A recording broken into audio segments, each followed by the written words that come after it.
Indigo Park is one of the latest games to throw its hat into the seemingly ever-growing indie mascot horror ring, featuring a promising cast of characters and an intriguing start to the story that we've only gotten a slight glimpse into in this first chapter.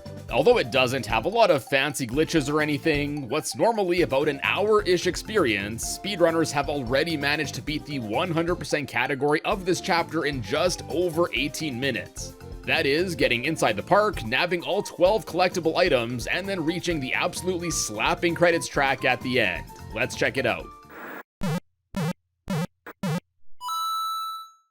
So time for the 100% speedrun starts as soon as we can move just outside of the entrance to Indigo Park.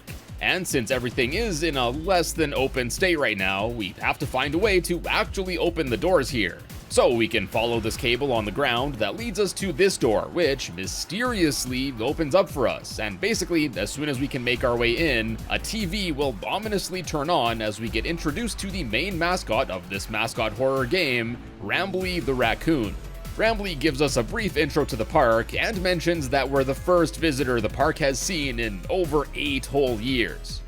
After this, we plop down at this Epic Gamer dual monitor setup to register as a guest at the park. And thankfully, despite it clearly being a Saturday, we still get the free 99 Rambly Tuesday discount as we get the go-ahead to now enter the park. Psych, the doors don't actually have power yet, so we gotta go back. But on the way back, we can quickly nab this Lloyd the Lion plush that's found on the floor here, as well as this Finley the Sea Serpent plush on these boxes as the first 2 collectibles we need for the 100% speedrun. Now before we press on, one super simple thing that's really good to know when speedrunning this game is to basically always hold down the interact key or button. By doing so, as we saw with the chair earlier and with the plushes so far, this can help you reach interactables from a further distance, and you don't have to really aim precisely at a target, as you can kinda just aim in the general direction and chances are you'll interact with the thing you need to faster. Anyways, back to the run here. Now we have to keep following this power cable to the generator room here, where after we get inside, we can grab the Rambly plush here and then do an incredibly tricky puzzle to turn the power back on.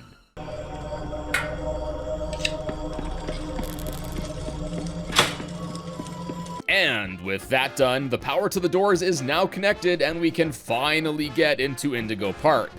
Our progress is short-lived though, as we are now impeded by the dreaded theme park tactic of scraping money off of guests in any way they can, as we now need a critter cuff to proceed.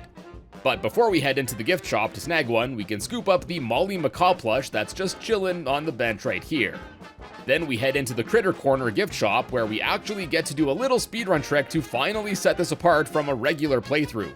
So normally when you approach the counter here, the cuff will drop down as Rambly briefly explains it to you.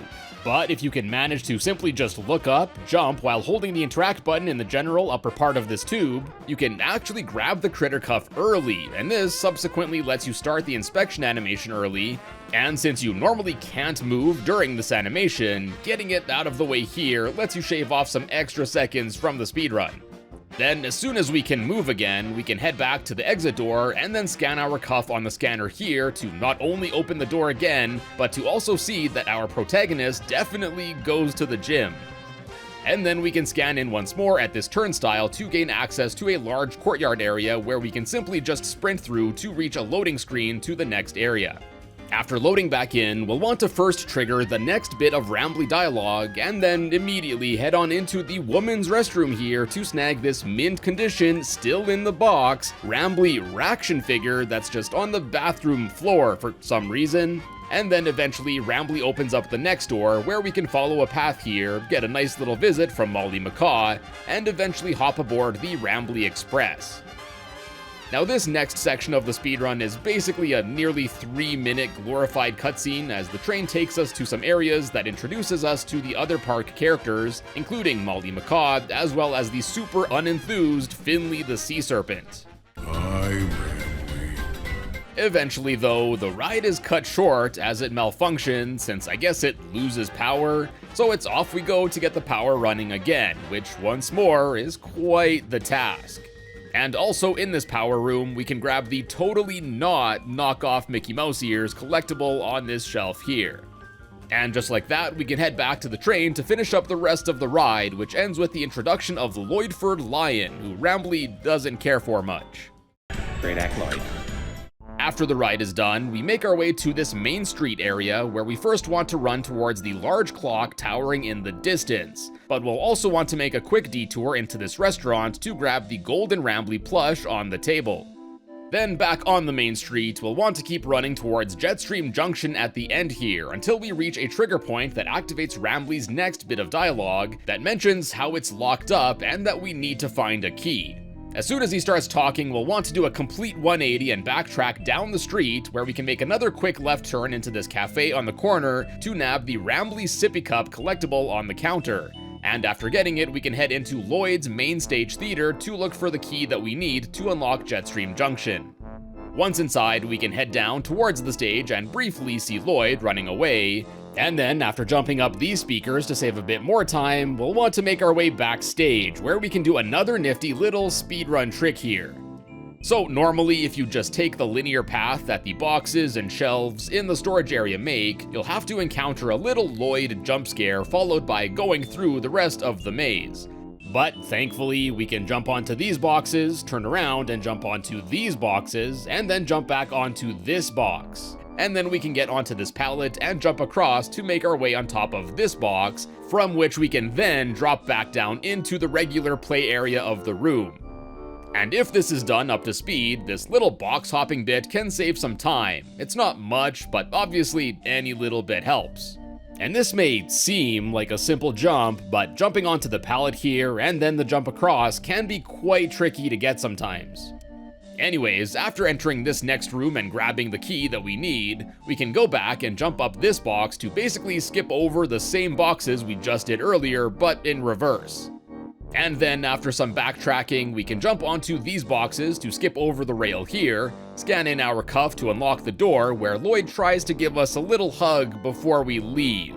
Unsuccessfully though, as our cuff, I guess, has a built-in high-pitched sound repellent that keeps him at bay.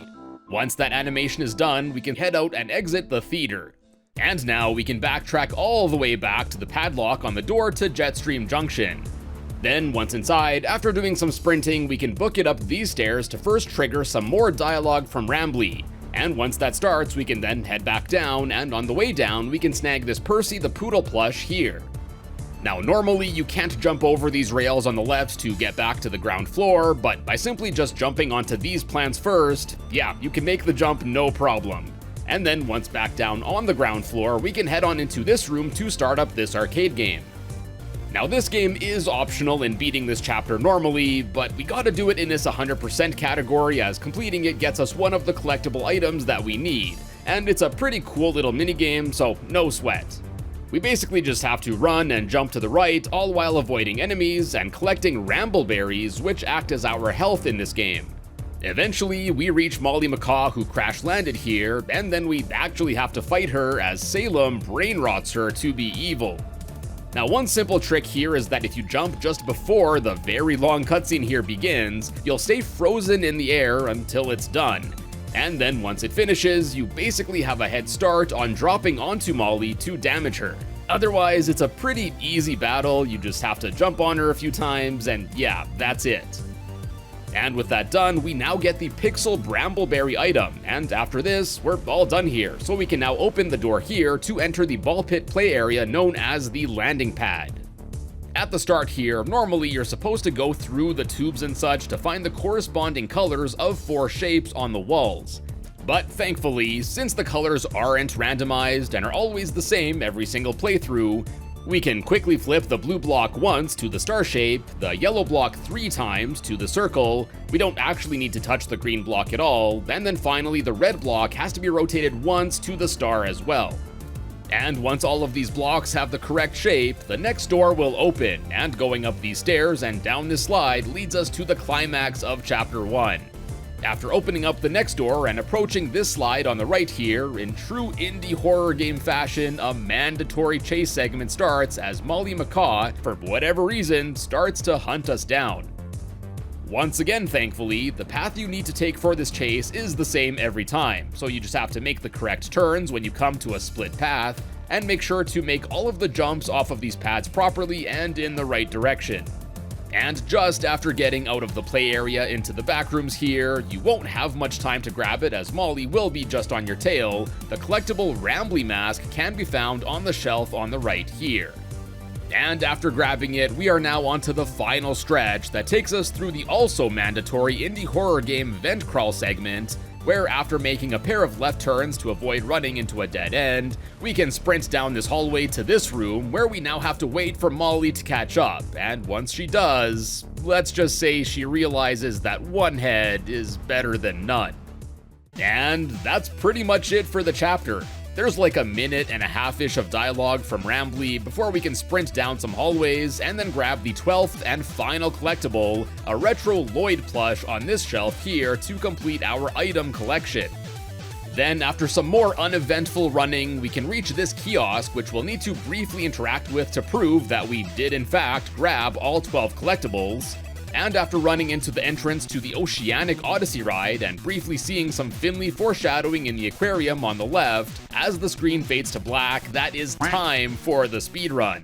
Anyways, after only a few days of running, I was able to get a pretty decent time of 19 minutes and 10 seconds, which would currently put me at 19th place on the leaderboard as of the making of this video. And also, as of the making of this video, the current world record for the 100% category is held by Barney Goose with a time of 18 minutes and 7 seconds.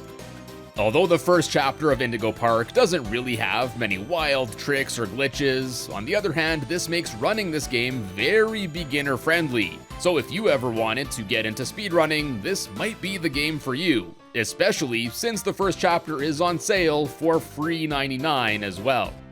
There's also a few days remaining for the Kickstarter for Indigo Park Chapter 2, I believe, so check that out as well if you're interested. Anyways, that's 100% speedrunning Indigo Park Chapter 1, and I hope you enjoyed. If you did, check out some of my other speedrun videos, and be sure to subscribe and ring the notification bell to find your way back here in the future. And as always, thank you all so much for rambling by today, and I will see you in a bit.